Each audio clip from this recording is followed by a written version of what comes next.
Good morning, students all. Last class we finished the moving charges and magnetism. Now we will discuss the synopsis of electromagnetic induction. So, name of the chapter is electromagnetic induction. In this first, magnetic flux will come. So, formula for the magnetic flux phi is equal to B bar dot A bar. So, this is equal to, since it is a dot product, B bar dot A bar is equal to BA cos theta. If the coil is having N turns, then in that case pi value will be BAN cos theta, where B is the magnetic induction, A is the area of cross section, capital N will be number of turns, theta is the angle between magnetic field vector and area vector. Okay. Next, second one will be Faraday's laws. Faraday's law, rate of change of magnetic flux is equal to EMF induced. E is equal to minus d pi by dt. Here pi value is BAN cos theta. So we can write it as d by dt of BAN cos theta. So see here, whether B changes, either A changes, N changes or theta changes, EMF will be induced in a coil. Sometimes both will changes, sometimes only one factor will change. If any one factor changes, EMF will be induced in the coil. So in different situations, how we will calculate the EMF induced we will discuss. For example, B changes.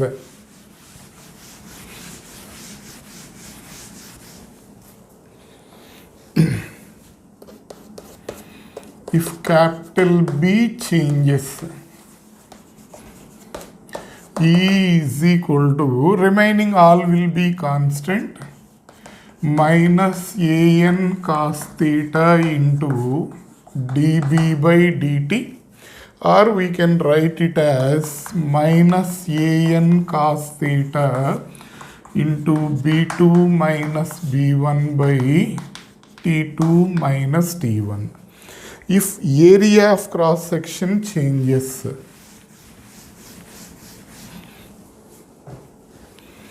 if capital A changes, E is equal to BN cos theta into dA by dt, or otherwise minus BN cos theta into A2 minus A1 by T2 minus T1. For example, N changes, number of turns changes. If capital N changes, keeping all are constant, E is equal to minus BA cos theta into dN by dt, or minus BA cos theta N2 minus N1 by T2 minus T1. Easily you can remember this formula. Okay. Sometimes theta changes. Orientation of the coil in the magnetic field changes. Then if theta changes, here E is equal to minus BAN d by d theta of cos dt of cos theta. So actually its derivative will be equal to minus sin theta. So theta is equal to omega t here, d by dt of cos omega t. If we differentiate this one, finally E is equal to BAN omega sin omega t will come. This BAN omega will be called maximum EMF. So E is equal to, we can write it as E naught sin omega t. This is the working principle of AC generator. In the next chapter it will come. E is equal to E naught sin omega t. E naught will be maximum EMF. That value will be equal to BAN omega. Okay. Next, calculate the induced charge. Like that, problems will be there. What to do for that? See. Induced charge d pi is dq is equal to d pi by r. How this formula is came? Minus d pi by r. I is equal to E by r, basic formula. E is equal to minus d pi by dt. So this is minus d pi by dt by r. I is equal to dq by dt. So minus 1 by r d pi by dt. Dt will cancel. dq is equal to minus d pi by r. Induced charge magnitude only if they ask. Simply you can use dq is equal to d pi by r. This formula you can use here. Next.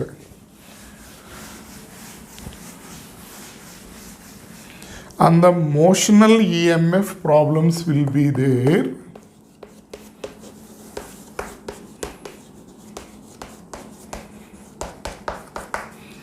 E is equal to BLV sin theta. E maximum is equal to BLV. And motional current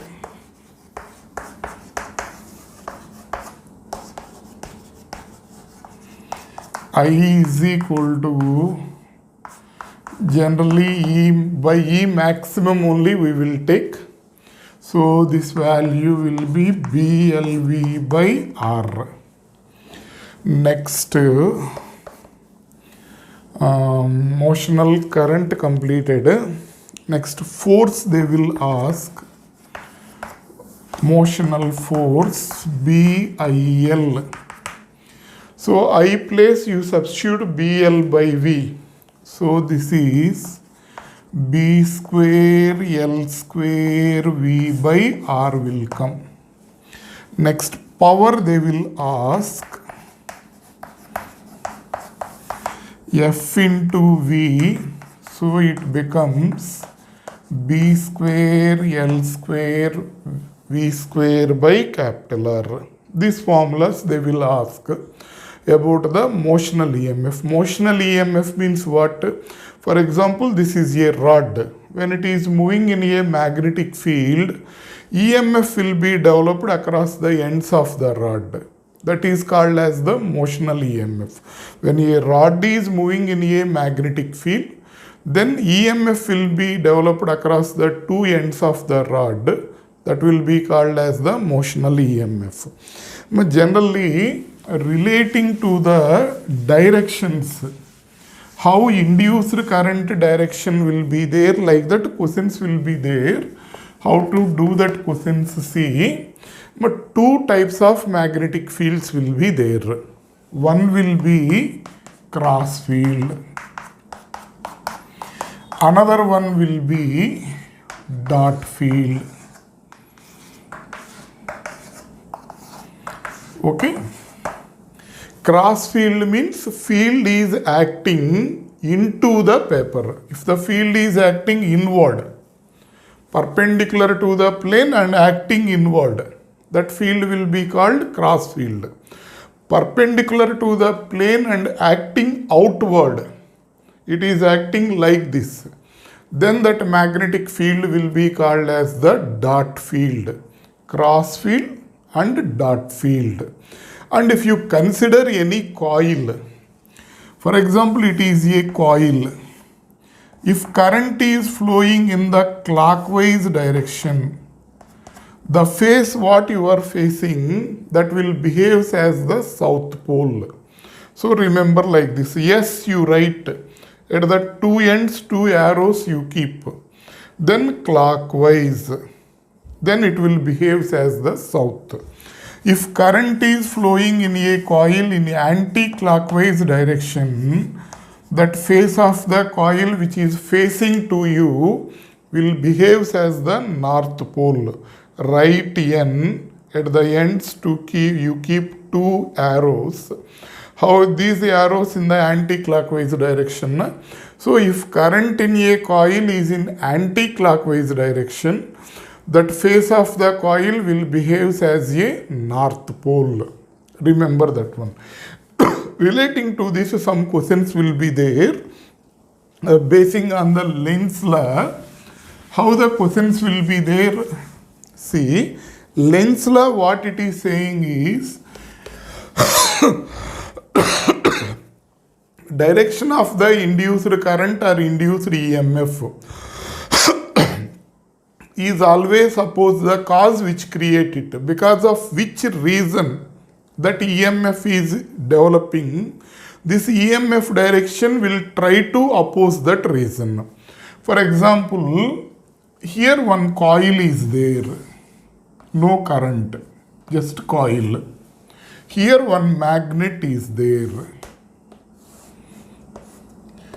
I am moving the magnet like this. From the north pole, lines of force are coming. So one line of force is like this, another lines of force are like this. Some are not passing through the coil, like this it is there. When you are moving the coil towards the magnet, more lines of force will pass through the coil, isn't it? If you bring the coil, magnet away, very few lines of force will pass through the coil. When you move the magnet towards the coil, more lines of force will, here coil is there. For example, here magnet is there. Then what will happen? More lines will pass through the coil. Clear? Like this. So when you move the magnet towards the coil, its flux will increase. When flux increases, EMF will be produced. That is Faraday's law. This EMF direction, how it will be there means, it will try to oppose the reason which create it. Because of which reason it is created here? Because of increase in the flux, EMF is created. Then it tries to oppose that reason, means it tries to decrease that increase in the EMF, increase in the flux. Then here current will be in anti-clockwise direction. Anti-clockwise direction means this phase will behave as north pole. North will repel. Understanding? So what will happen when you are trying to move the magnet, this coil will oppose this magnet. So because of which reason that EMF is produced, that EMF will try to oppose that reason. That is Lenz law. So when you move the magnet like this, here current will be in anti-clockwise direction. For example, this is the magnet. Here coil is there. I am moving the magnet away from the coil. Flux associated with the coil, what will happen? Decreases. Either flux increases or decreases, what will happen into this coil? EMF will be created. That means induced current will be produced. This current will try to oppose that reason. What is the reason to produce for it? Flux decreased. Because of that, here current is produced. This current tries to oppose the reason. So now current will be in clockwise direction. So it will behave as south pole. Now south north will attract. So when you are moving the magnet away from the coil, this coil will try to attract that magnet. Here when you move the coil towards the magnet towards the coil tries to repel it. Understanding? So here current will be in clockwise direction. Next, in the same way, for example, here one ring is there. Here one magnet is there. We are dropping the magnet. When magnet is coming towards the ring, then current this way should behave. How it should behave? It should behave as north pole to oppose that magnet. So at that time current will be in anti-clockwise direction. After passing the magnet came to here, for example. Then this magnet will tries to attract this pole. Understanding? So like this, current directions are important. Next one, for example, induced current directions. Some more examples we will discuss. For example, here one coil is there. Current is flowing in the coil in clockwise direction. Here coil will be there, nearer coil. Because of this, if this current is changing, here current will be produced. This current will be in anti-clockwise direction.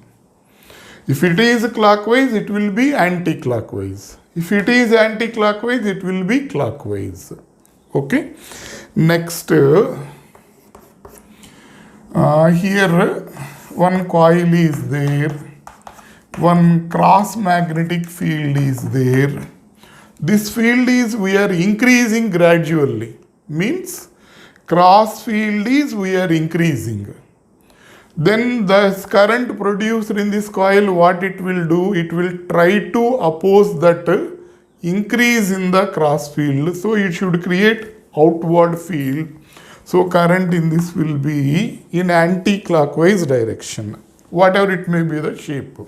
For example, this is the coil. This is the magnetic field. Here one rectangular coil is there. This cross field is increasing. Current in this will be in this manner.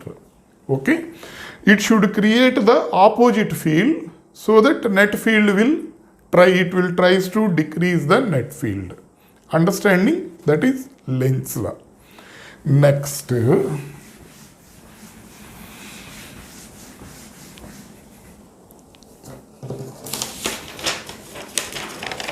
For example, here there is a cross field. Here one rod is there, length L. This end is fixed and it is rotating like this with angular velocity omega. It is rotating in this manner with angular velocity omega. What is the EMF induced in the rod? You calculate. Like that questions will be there. EMF induced is 1 by 2 BL square omega. Here this end will becomes positive. This end will becomes negative. Okay. Next. On the self-induction and on the mutual induction, formulas will be there. What are that formulas? See. Self-inductance. L is equal to pi by I. E by minus di by dt. Two formulas for the self-inductance. Next, self-inductance of A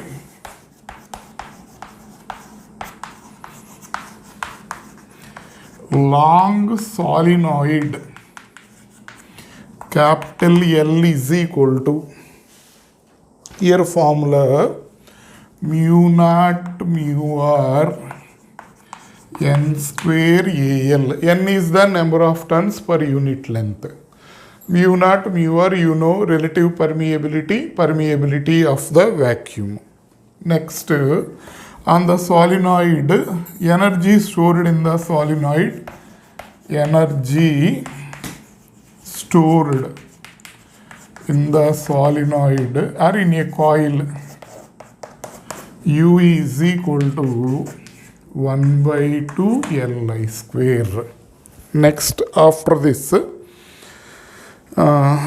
induced power they will ask.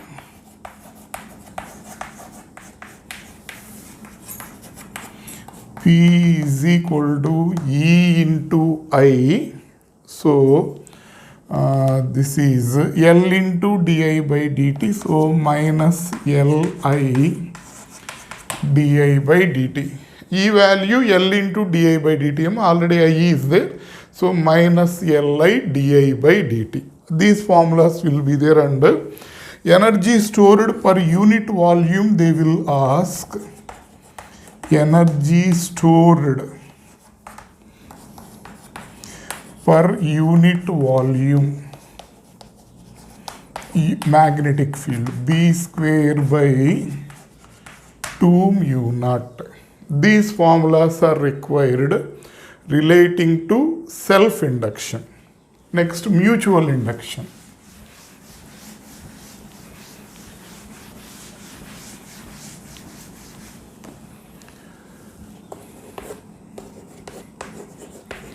Mutual inductance M is equal to pi s by ip or minus E by dip by dt. That is the formula for mutual inductance. If two coils are there between two coils, here one coil is there, inside one more coil is there, then mutual inductance between the two coils they will ask. M is equal to mu naught n1 n2 pi r1 square L. R1 is the radius of the inner coil. This formula we will use. Next, after finishing of this, relation between M, L1 and L2. Mutual inductance between these two coils is M. Self-inductance of first coil is L1, self-inductance of second coil is L2. Then M is equal to K into L1 by L2, where K is called as the coefficient of coupling. If it is tight coupling, K value will be, means if the coils are very close to each other, then K value will be equal to 1. Okay. Next, last, inductors in series and inductors in parallel. In series, Ls is equal to L1 plus L2. In parallel, just like resistors, if two are there, 1 by Lp is equal to 1 by L1 plus 1 by L2. So these are enough relating to this chapter, and we will stop this section now. Okay.